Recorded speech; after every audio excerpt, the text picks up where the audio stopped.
Je vous aime. Incroyable monde qu'il y a.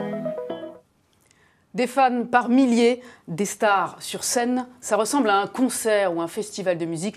Ça en a l'intensité et pourtant ça n'a rien à voir. C'est une manifestation d'un genre tout à fait différent à laquelle se précipitent des milliers et des milliers d'adolescents. Bonjour Antoine de Taverneau. Bonjour. Merci d'avoir accepté notre invitation et merci d'être avec nous aujourd'hui en direct sur le Figaro Live. Vous êtes le directeur du développement de Live by JL Events, qui est une agence de communication événementielle. Et vous êtes à juste titre l'un des coproducteurs de cet événement Vidéo City Paris, le salon des youtubeurs qui aura lieu ce week-end, samedi et dimanche inclus.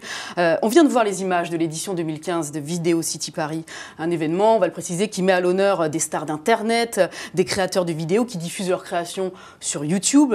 Je parlais d'une manifestation d'un nouveau genre. Vous en diriez quoi? Vous le définiriez comment, ce salon? Aujourd'hui, la promesse du salon, de toute façon, elle était simple dès le départ, c'est de transformer les vues en vie. Donc c'est de dire, aujourd'hui, permettre aux youtubeurs de rencontrer leur public, puisqu'ils ont une relation très digitale.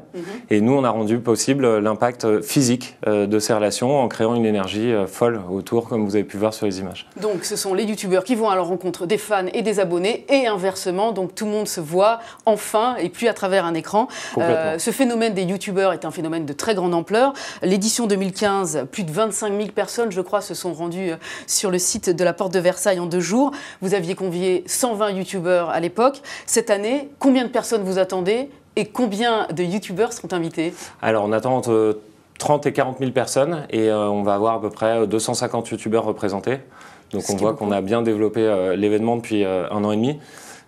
Et en fait, le phénomène est grandissant. La société aujourd'hui apporte son lot de youtubeurs et on les invite évidemment tous sur le salon.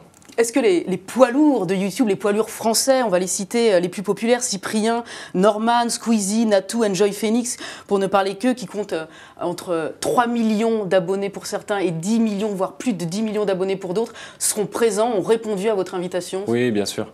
En fait, on fait un événement d'abord par les créateurs. C'est eux qui vraiment vont à la rencontre de leur public. C'est important de souligner qu'il n'y a absolument aucun contrat commercial qui nous lie avec eux. C'est vraiment venir à la rencontre de leur public, remercier le public de les suivre tout au long de l'année.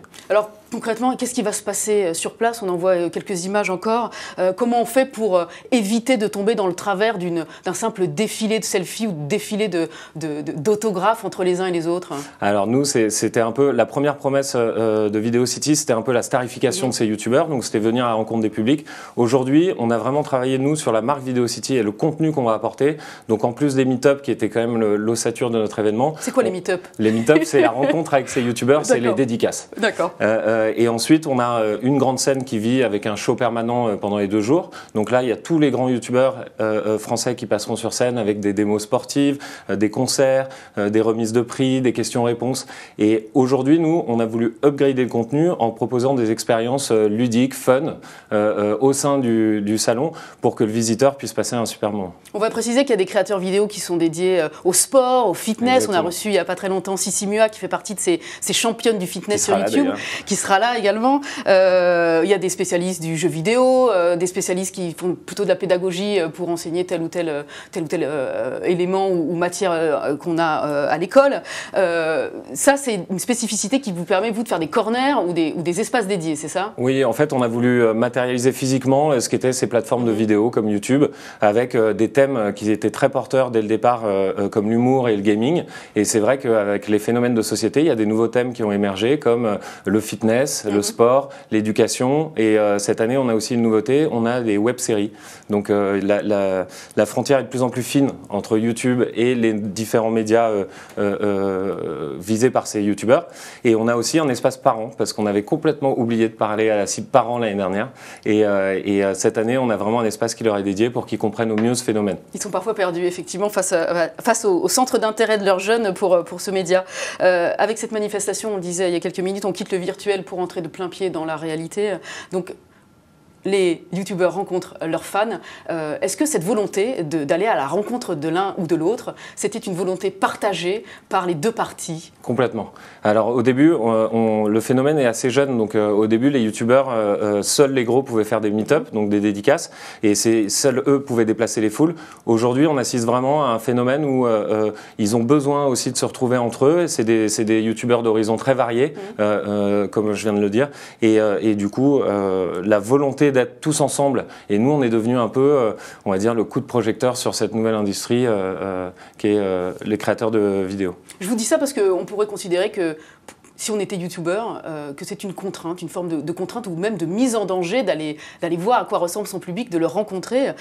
C'est plutôt confortable quand on est du côté face à la caméra, qu'on est chez soi, qu'on diffuse des vidéos, qu'on crée ces vidéos et qu'on est suivi à distance par des millions d'abonnés, mais aller les voir, c'est un peu problématique. C'est pas un peu déstabilisant pour eux qui sont habitués à cette solitude et ce travail en solo, d'aller voir ses fans? C'est un vrai sujet, mais en fait, déjà, ils ont un peu l'habitude parce qu'ils parcourent de plus en plus les différents médias, donc ils ont l'habitude quand même d'être sollicités. Ils se professionnalisent beaucoup. C'est vrai qu'il y en a certains qui sont très jeunes, donc ils sont au début très surpris par cette énergie, mais il ne faut pas oublier que c'est une énergie quand même très positive qui les porte dans leur créativité. Oui, une énergie positive. On voit quand même des jeunes qui sont en pleurs, qui sont pas hystériques, mais en tout cas qui sont très bouleversés par leur rencontre avec les fans, avec leurs idoles qui suivaient jusqu'à présent sur YouTube. On a du mal à comprendre. Ça peut être déstabilisant, mais de tout temps, les Beatles, des grands acteurs ont toujours déchaîné les passions et les foules. C'est juste une nouvelle. Ce sont les nouveaux influenceurs, et c'est vrai que la spécificité, c'est bien cette relation digitale à distance, et en fait les fans ont l'impression d'être très proches d'eux, puisque les vidéos sont accessibles partout tout le temps. Ils ont l'impression souvent d'être dans leur chambre et de les connaître par cœur. Donc l'énergie libérée au moment de la rencontre est décuplée par rapport à quelqu'un qu'on a l'habitude de voir sur scène. Vous diriez aussi que l'impact généré par ces créateurs vidéo, c'est aussi qu'ils ont le même âge souvent que leurs fans, que le public qui les suit, et qu'ils ont probablement les mêmes préoccupations au quotidien que ceux qui les suivent? Je pense que le phénomène d'ailleurs a commencé là. C'est d'abord des jeunes qui parlaient à d'autres jeunes sur des phénomènes de société, en les faisant rire, en leur parlant d'une vie quotidienne qui parlait complètement à ces autres jeunes. Donc effectivement, ils ont l'impression d'être très proches d'eux. Alors au-delà de cette rencontre entre les abonnés, les milliers d'abonnés et leurs idoles et ces créateurs vidéo, c'est quoi l'ambition concrètement d'un salon comme celui que vous coproduisez? Nous, l'ambition, c'est d'en faire une nouvelle plateforme média. En fait, YouTube et toutes les plateformes de vidéo sont des nouveaux médias. Nous, on a envie de porter ce phénomène, de permettre donc la rencontre, mais on est aussi un événement très hybride, puisqu'on a une communauté digitale. On parle chaque semaine à plus de 200 000 personnes sur nos réseaux. Donc on sent qu'on est vraiment, on peut faire passer des messages. On a aussi un devoir d'éducation auprès des jeunes et des nouveaux youtubeurs sur le contenu à regarder, à produire et autres. Et de plus en plus, on leur donne les moyens, en tout cas professionnellement, de pouvoir exprimer leur créativité de la meilleure des manières. C'est quoi les retombées pour ces youtubeurs de participer à ce salon Vidéo City Paris? Et quelles retombées ils ont en termes de notoriété, par exemple? La notoriété, ils l'ont déjà. Les marques, ils n'ont pas besoin de notre salon pour avoir accès aux marques, parce qu'ils sont déjà très sollicités tout au long de l'année. Nous, en fait, c'est vraiment un remerciement de leurs différents publics et communautés qui les suivent.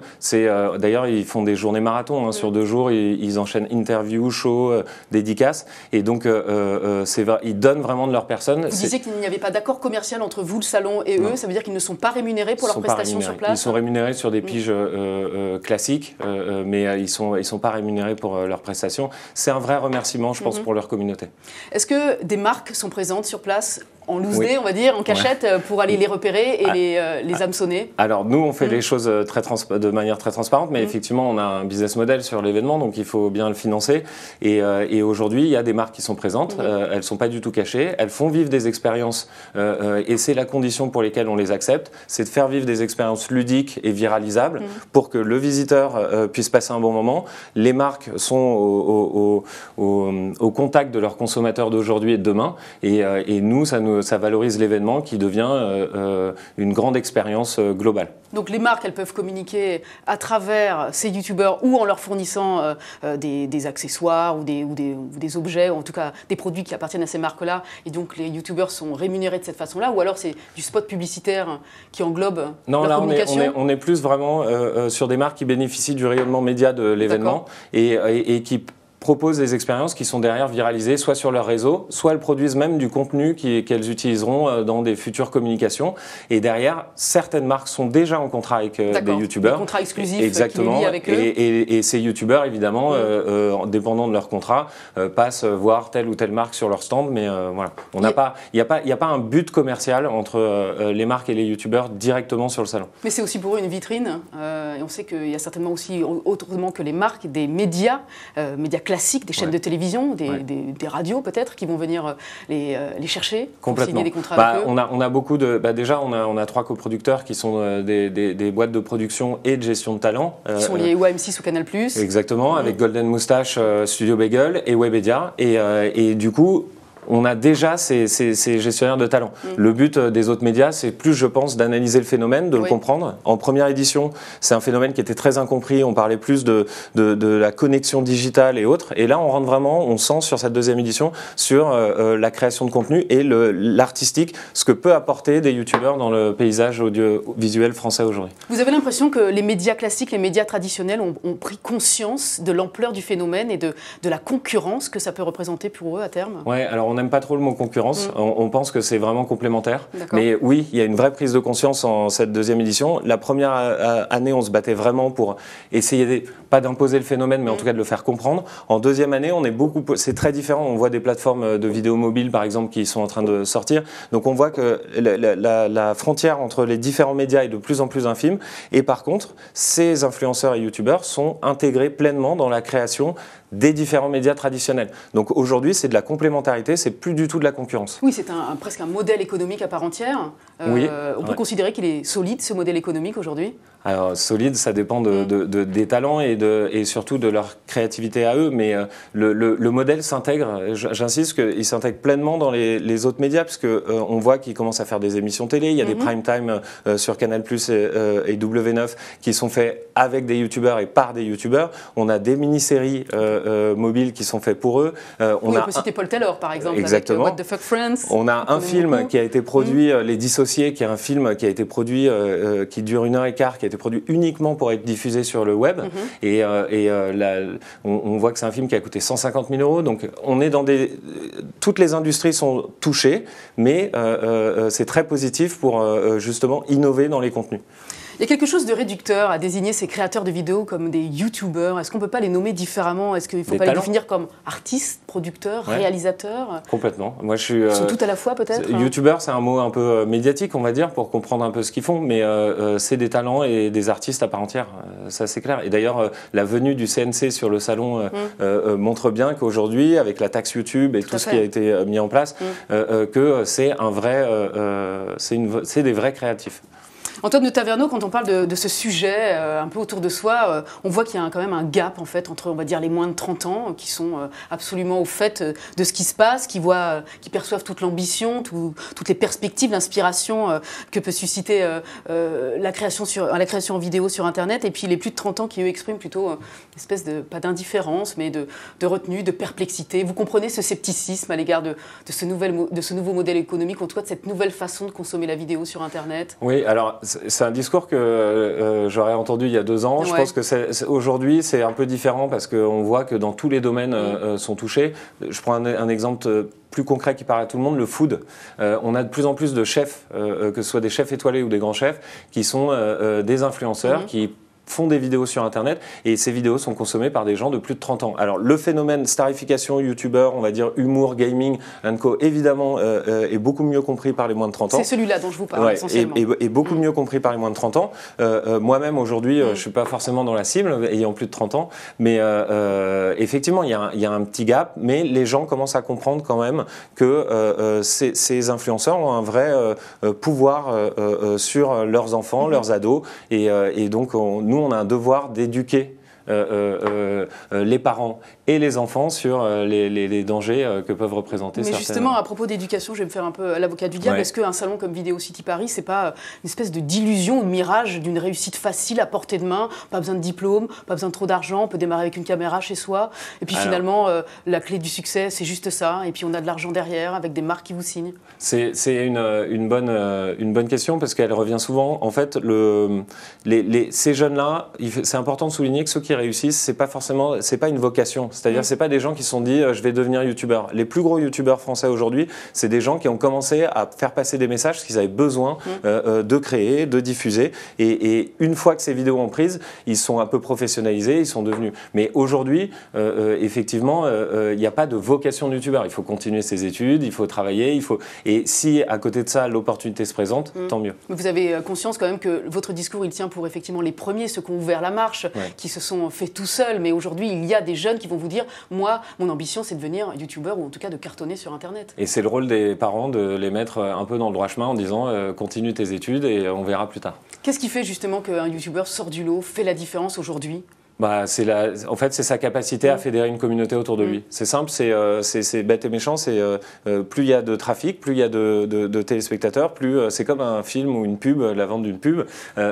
Plus on a de monde devant l'écran, plus le youtubeur a de chances de fédérer un maximum de personnes. Alors vous parliez juste des parents, ça sera ma dernière question. Dans une interview en 2015, vous disiez l'importance de faire de la pédagogie auprès des adultes, car beaucoup de parents poussent trop leurs enfants. Quelles ambitions ils affichent pour leur progéniture, ces parents qui sont au fait visiblement de ce qui se passe sur Internet? Alors après, ça c'est des cas un peu particuliers, mais on en parle parce que justement ils existent et qu'il ne faut pas les mettre de côté. Pour nous, c'est important d'informer sur le phénomène, mais faire beaucoup de pédagogie auprès des parents parce qu'effectivement, certains parents, à certains moments, ont voulu rémunérer des vidéos faites par leurs enfants où ils ne sont pas forcément en capacité, les enfants, de prendre des décisions. Voilà. Donc nous, notre rôle, c'est d'informer les parents là-dessus et de continuer à se battre. Très bien. Merci beaucoup Antoine de Taverneau pour cet entretien. Je rappelle que le salon des youtubeurs Vidéo City Paris 2017 se tient au Parc des Expositions, porte de Versailles, pendant 2 jours à Paris, ce samedi 8 avril et dimanche 9 avril. Les billets et les passes peuvent s'acheter sur Internet évidemment, et puis à la billetterie qui est ouverte sur place pendant les 2 jours où se tient le salon. Merci encore. Merci beaucoup.